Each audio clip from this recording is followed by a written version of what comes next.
Hey, good morning, fellow YouTubers.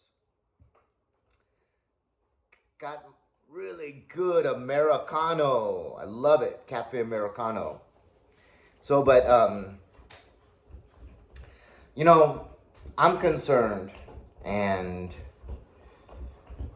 it has to do with my love for my YouTube family and this growing slowly. I've seen it growing the whole time.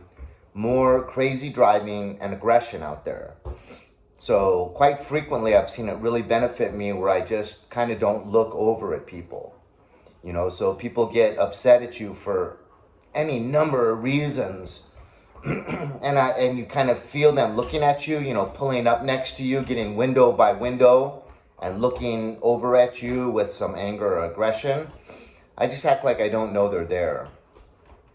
But I got a three-prong approach towards avoiding road rage, and that's what this video is about.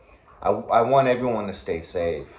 We're going through a crazy time, and it is a throwback to the Wild Wild West, where you got your six shooter on your hip, and you're ready to pull it out for any confrontation, any conflict, any disagreement. And that's just crazy when people have, children and wives to go home to. So, three-pronged approach. One, drive slower.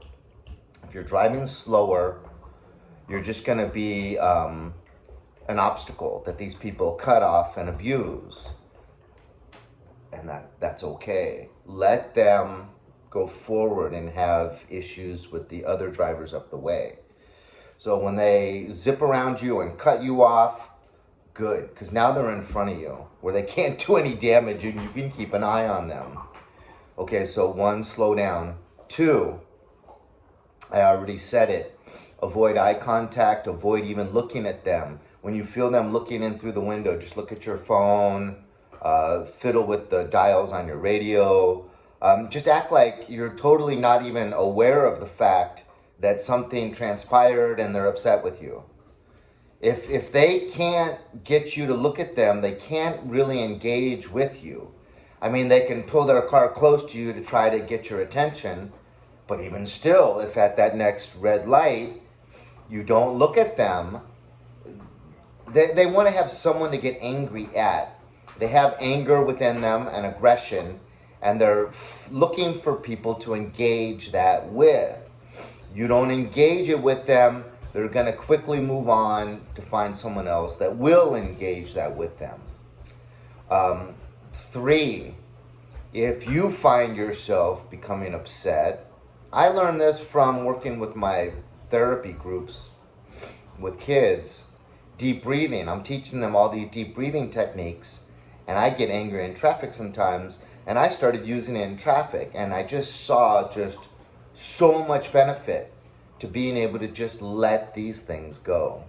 So, lastly, deep breathing when you are upset and it gets under your skin, because, I guess I'm a fool. I was cut off by a lady once, and I got upset. I didn't do anything, but I got upset inside. And I wanted to show her my frustration with how she just did me.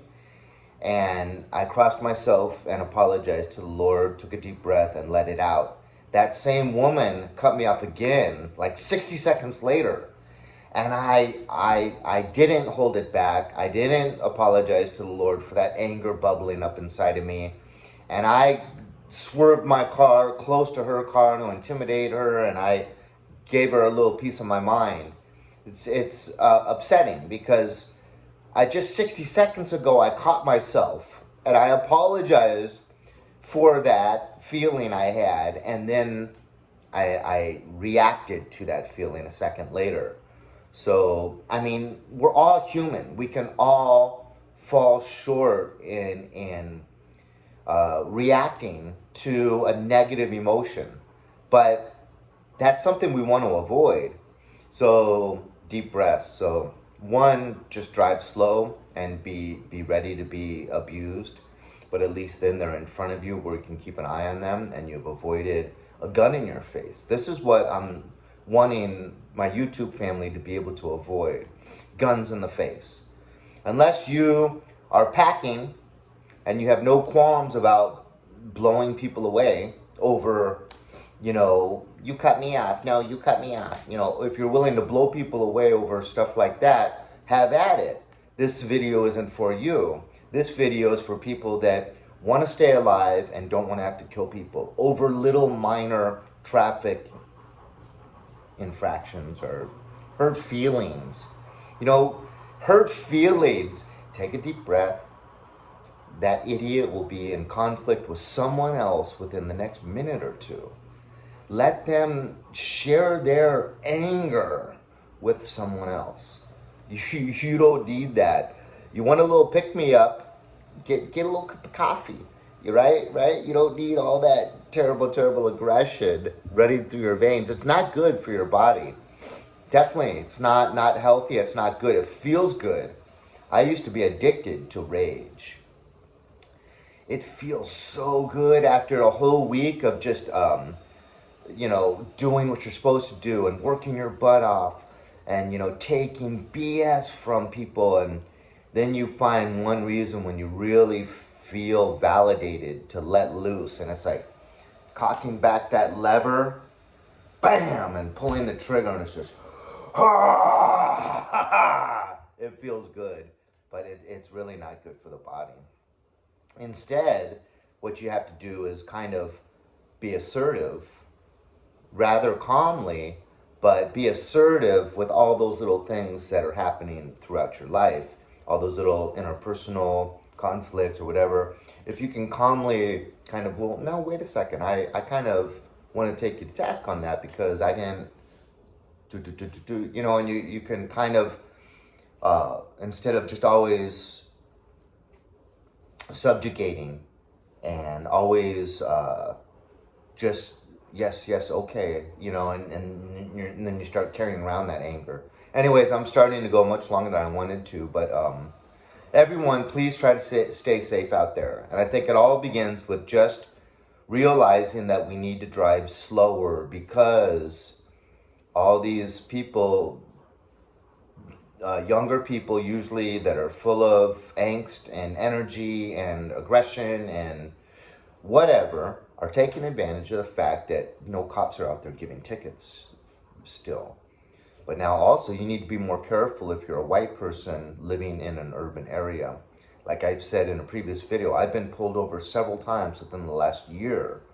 Whereas the 10 years before this last year, I was pulled over less times than in this 1 year. So cops have to pull someone over.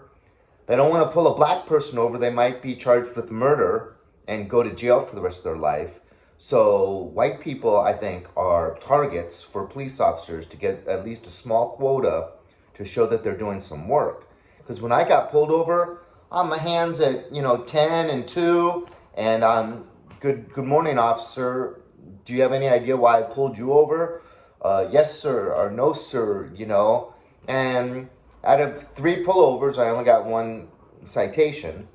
And even in that 1 pullover, I had like 3 wrongs. And because of my being cordial and not running from him or pulling a gun on him, I only got 1 of the 3 things that he could have given me.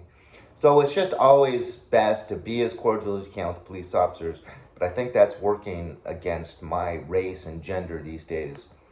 But anyways, everyone be well and stay safe out there. God bless.